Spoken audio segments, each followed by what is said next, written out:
As long as there's not any naked people living off the land and serial killing people, we should be okay. Hello, and welcome to the next 24 minutes and 36 seconds of your life. I'm pretty smart, aren't I?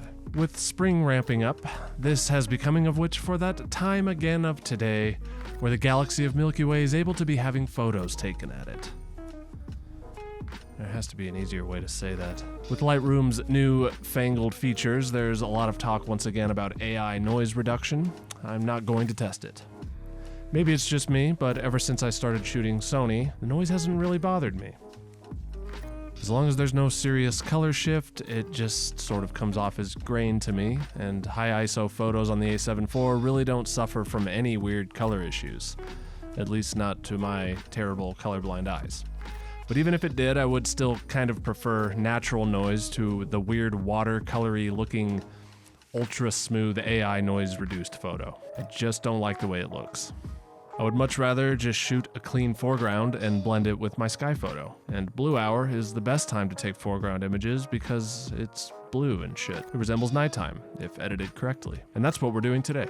I went on a little trip with my piggy, and as I usually do, I blended a blue hour foreground with my Milky Way shot, and I'm going to show you how I shot it. And later, I'll show you how I combined the images. So if that's something you want to learn how to do, make sure to stick around to the end. And if not, then please stick around anyway, and I will help your grandpa clip his toenails. Please join us on our little adventure.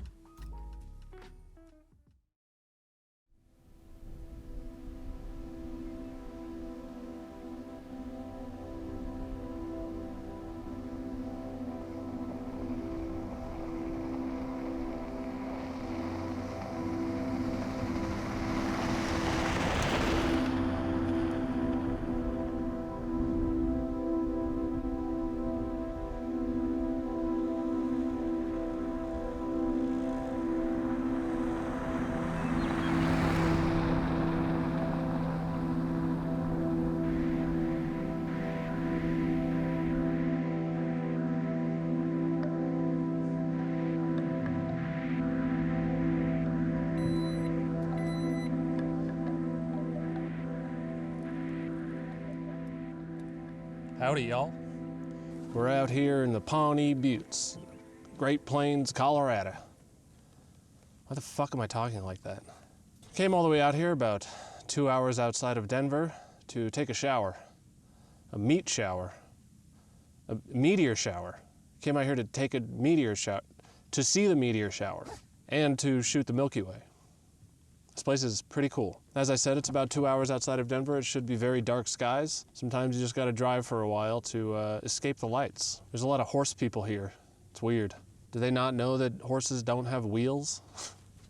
But this place is a bunch of old sediment where you can see the buttes behind me. That's where the ground level used to be before erosion happened like 2 million years ago. I did not know that before I came here. I read it on a sign. But I'm going to pretend like I know to anybody who asks. It is currently about 5 o'clock. Sun sets in about 2.5 hours. We're gonna chill on this Jeep that Malcolm bought. I guess he's gonna be one of those insufferable Jeep guys now. But he let me drive it up here. He's with me. There's a parking lot. We're gonna sleep in the Jeep. I'm gonna probably do a blue hour blend for Milky Way. And I haven't quite decided whether or not I'm gonna set up a time lapse with the second camera.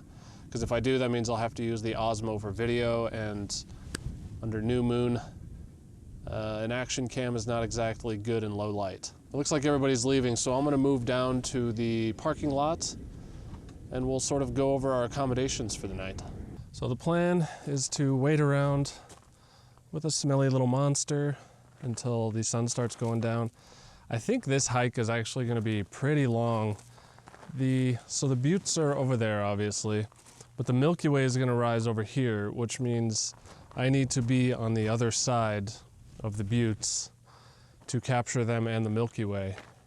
The meteors, I believe northeast is the way I want to face if I want to get them sort of coming straight towards the perspective that I choose. I'm gonna probably have to take a few hikes out and back to figure out what kind of composition I want to do. Bring the pug for the initial scouting, obviously, because he really could use a walk right now. He's extremely grumpy for being in the car for 2 hours. I think we're going to have the place all to ourselves. I've heard that this place is pretty quiet, and it definitely is. There was a few people when I got here, but it's pretty dead now. There's 2 cars here. It is supposed to be a pristinely cloudless night, which is perfect, as long as I don't fuck it up, which there's a very real possibility that I will, because that's what I do here on the channel here. I'm going to do a blue hour blend, so I need to set it up for blue hour, take a bunch of exposures for the foreground, and then come back later once the Milky Way is in position, and then get the sky shots. And then maybe we'll go through in Photoshop and do a quick rundown of how I achieve that sort of effect. Probably gonna shoot with the Sigma 14-24, and the 20mm that's on the A7 IV right now is probably gonna go on the A7 III if I decide to do a time lapse. I'm still not 100% convinced that I will. I love doing time lapses, but they are incredibly difficult to manage. They fill up all my SD cards. It's hard to save the raw files because it's like 100 gigs of raw files that I don't just want to throw away, so they just end up sitting on hard drives forever, which kind of sucks, but you miss 100 of the percentages that you don't do math on or something. Excuse the mess. I brought a whole bunch of blankets for Malcolm. I brought my pillows from home. I brought Malcolm's bed, a sleeping bag. So I'll probably put Malcolm's bed right around this area, and I'll lay over there so he can be right next to me, just like at home. I brought my bunny, Malcolm's bunny. So I'm gonna take a trip down towards the buttes with this little smelly pug, and we'll see what we can figure out here.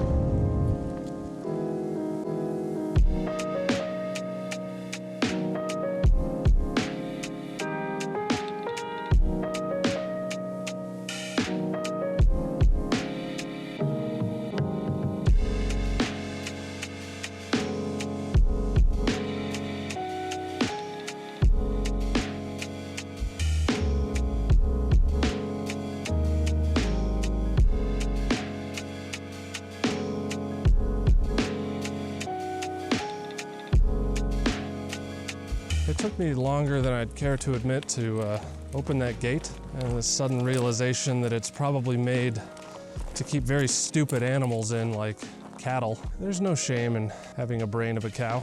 Actually, Malcolm got through it faster than I did because he slipped right past it. It's a really nice day. Come on, Malcolm. It's not too hot and not too cold, which is excellent because obviously being cold is shitty, especially when it's windy. And when it's hot, it just means I have to burn more gas running the AC for Malcolm and myself, but mainly for Malcolm. I can sweat it out, but dogs don't do so well in the heat, especially little black pugs. It's a great day. We'll see how cold it gets tonight, but so far it's been pretty perfect. The direction I'm shooting still exactly 0 clouds, so that is very confidence inspiring.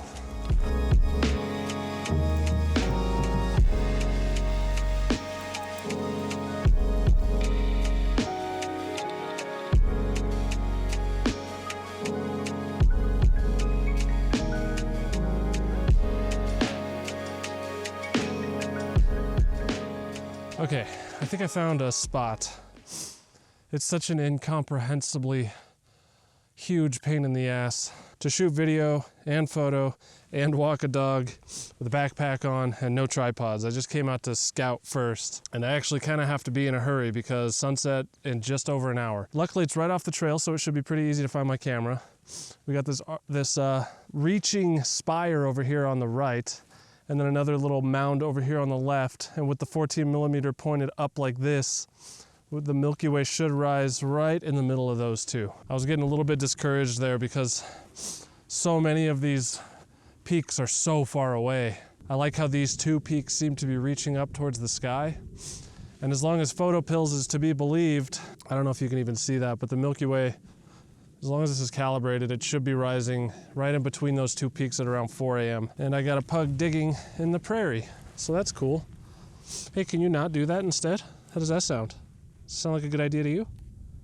You little butthole? You know, I used to really hate the Great Plains because it's just so flat and boring. I had some grandparents who lived really near here, actually, in a town called Sterling, and I just hated coming out here because, You know, when you're a kid, you're used to the hustle and bustle of not necessarily a city, but just a bigger town or a city. But as I've gotten older and I've gotten into photography especially, I really love this place. It's not just the flatness, it's the calm and the quiet, and just the air is cleaner, I feel like. A lot of times in the mountains, when the sun sets, it dips below the mountains really quickly and you don't get the golden hour, and it's just really hard to get the light that you get out here. It's just so flat. You see the sun come from the very base horizon to the other base horizon, and the skies are just immaculately dark. I don't know that I'd want to live out here because it is so far away from everything, but coming out here every once in a while is just, it's meditative, you know what I mean? All right, this little turd is, he's about to violate some national land laws or something, so I'm gonna take him back to the car and let him chill. And then I'm gonna have to race back up here pretty soon and set up the tripod, so.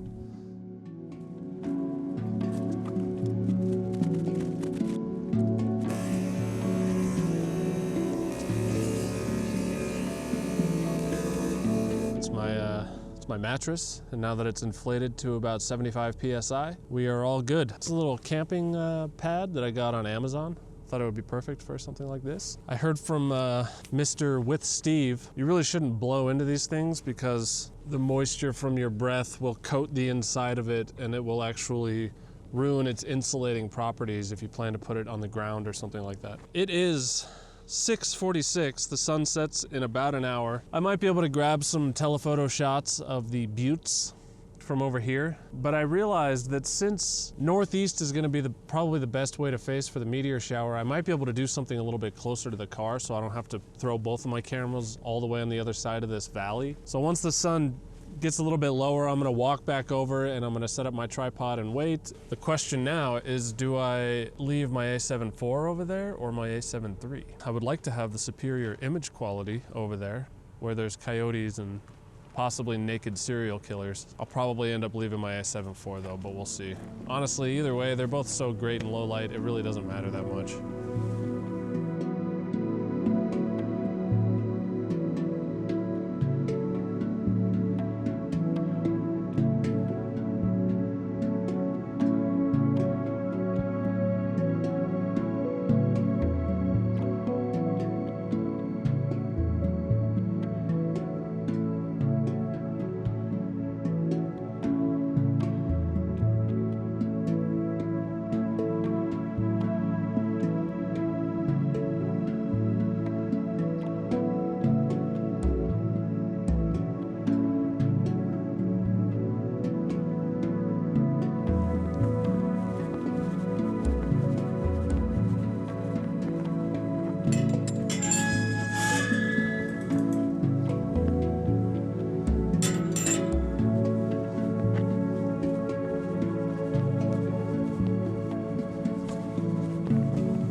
Okay, so we've got our composition here. I've spread the legs out nice and even.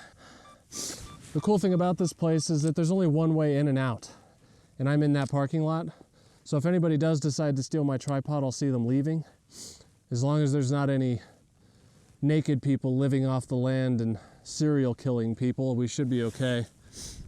I'm focus stacking about 3 images at f8, about 2.5 seconds right now, just for a nice sharp image for the foreground. Shouldn't need to focus stack too much because I'm not really including much foreground. It's mostly just pointed up towards the sky with these 2 hills on either side. It's a bit early blue hour right now, so I'm probably gonna stick around for a couple more minutes just to make sure we get some late blue hour shots too, but I might end up using these ones. I kind of like that warm glow on the hillside still. But I do have a piggy in the car, so I'm not gonna stay too long. It should be nice and warm for him, but you never know how grumpy he's gonna get. As long as there's no fog that rolls in, like what happened last time I came to the plains, we should be okay.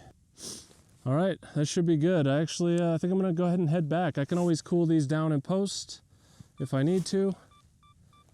So I'm gonna make sure that I put my lens hood on so it doesn't get dirty. And then I'm gonna head back.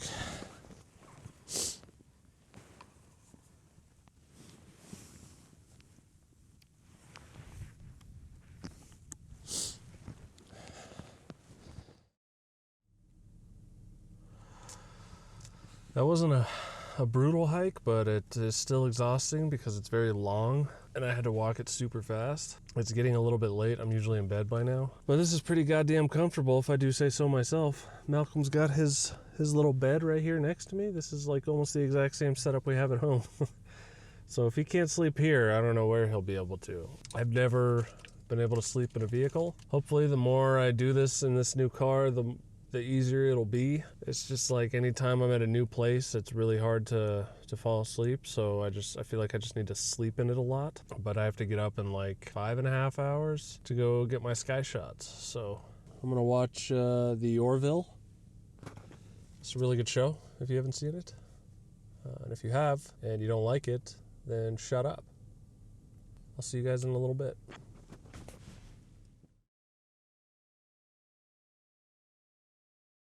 Well, I was right. I wasn't able to sleep at all. Malcolm has been sleeping just fine. I think bringing that bed for him really made a difference.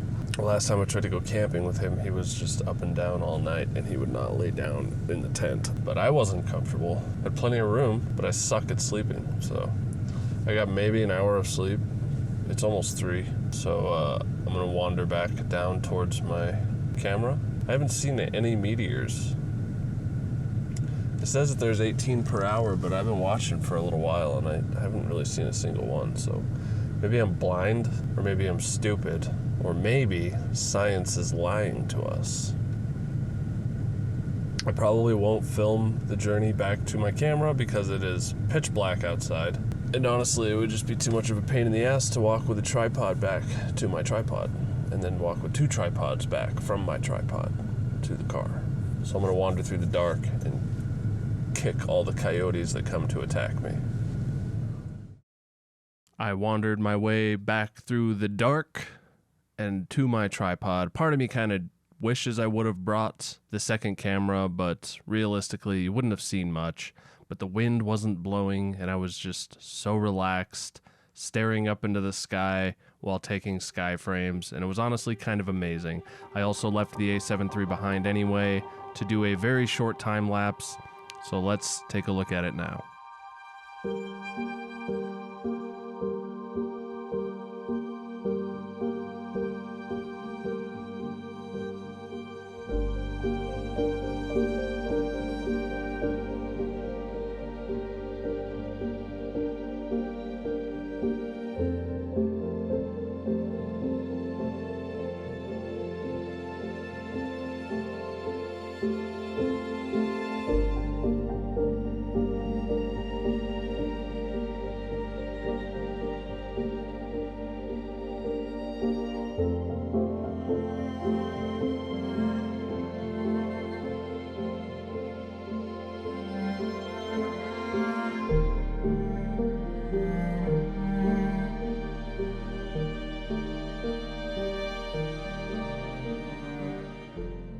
That was fun.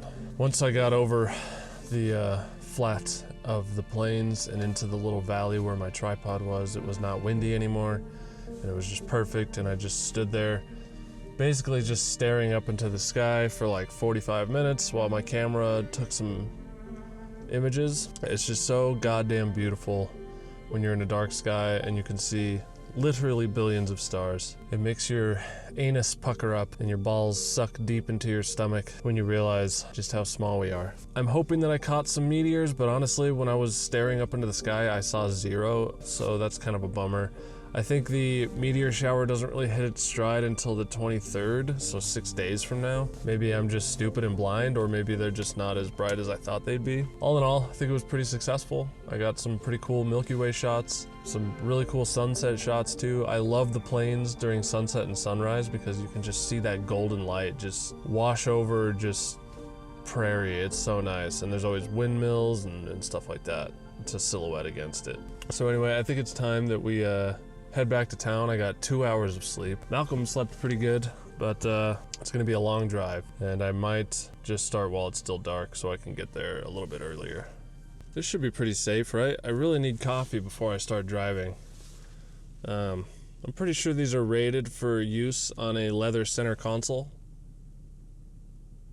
I just gotta make sure I roll the windows down because burning butane and stuff can suck all the oxygen out of a car. I don't think that this burns a big enough flame to really do that, but I still don't want to be breathing that garbage in, and I don't want Malcolm to be breathing it in. So I'm gonna hopefully not burn my car down and die in the process. So if you guys see this video, it was a successful coffee.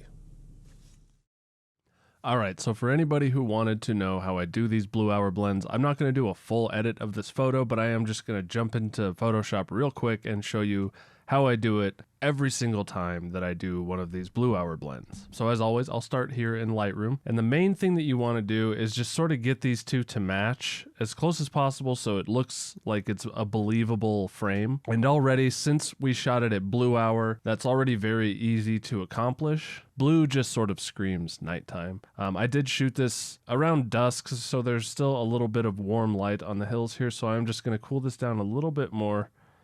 Right about there is probably fine.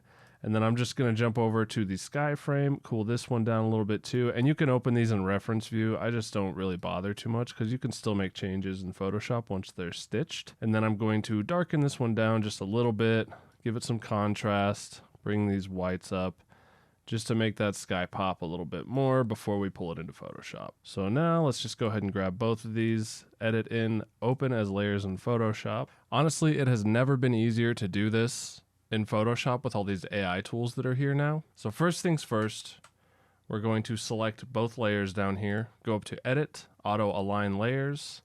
We're just going to hit auto. Even though it was locked up on a tripod, there's still very slight movements from the wind. And I mean, these were taken like 5 or 6 hours apart. So there's going to be very slight differences that will sort of show up, especially when you zoom in on your photo. So now we're just going to go ahead and crop out all this stupid bullshit.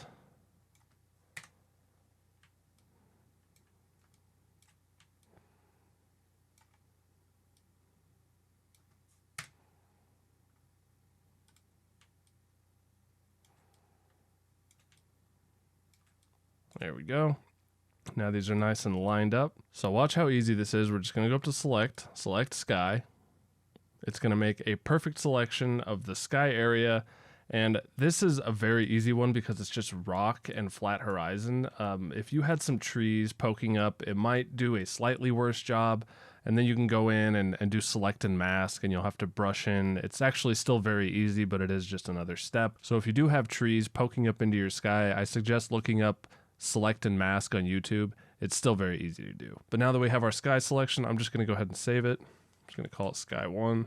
And it really is just as easy as going down here, clicking Add Layer Mask. So it's basically what it does when you add that layer mask is it creates a white and a black up here. The white is what's visible on this layer. The black is invisible. So as you can see, now it's showing this sky frame's foreground. But that's not what we want. We actually want the exact opposite. So with this layer mask selected, I'm just going to hit Control I, and it's going to invert it, bring the black up top and the white on the bottom, and boom, there we go. These are now combined. If you ever create a layer mask and it's giving you the opposite effect that you want, just try Control I. And just like that, you can now do your edits either right here in Photoshop, or we can just go ahead and quit and save. And now it'll open this single frame back into Lightroom, and you can edit it just like you would any other frame. And now if we zoom in, we can see just how much cleaner the foreground is when I use a blue hour blend at base ISO. The sky is still a bit noisy. You can feel free to use noise reduction on that if you want. I don't really care, honestly. I usually end up taking a lot of the texture of my Milky Way skies out anyway. And even with some noise, it just doesn't bother me like it used to. But that's pretty much it. It's as easy as that. Thank you all for watching. I love and appreciate you all. Make sure to click right here to see another Milky Way shoot I did. Ha! God damn it. Please subscribe.